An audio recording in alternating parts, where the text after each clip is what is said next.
रायगडमध्ये शिंदे सेनेनं महायुतीला प्रस्ताव दिलेला आहे। मात्र दुसरीकडे सिंधुदुर्गात तर स्थानिक स्वराज्य संस्थांच्या पातळीवरती स्वबळाचा नारा दिला जातोय भाजपकडून।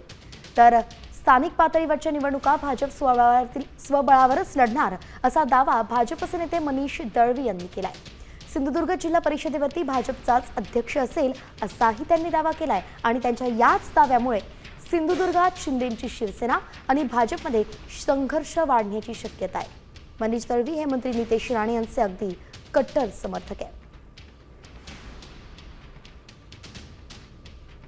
या सगळ्या निवडणुकीच्या माध्यमातून भारतीय जनता पार्टीच्या कार्यकर्त्यांची सुरुवातीपासूनच एक भूमिका राहिलेली होती की या ठिकाणी भारतीय जनता पार्टी म्हणून स्वबळावर या निवडणुका लढवल्या जाव्यात आणि वरिष्ठांशी चर्चा केल्याच्या नंतर वरिष्ठांची ही सकारात्मक भूमिका तशा पद्धतीची राहिलेली आहे आणि म्हणून या जिल्ह्यातल्या या निवडणुका या मैत्रीपूर्ण लढतीच्या माध्यमातून त्या ठिकाणी भारतीय जनता पार्टी स्वबळावर निवडणुका निश्चितपणे लढवेल।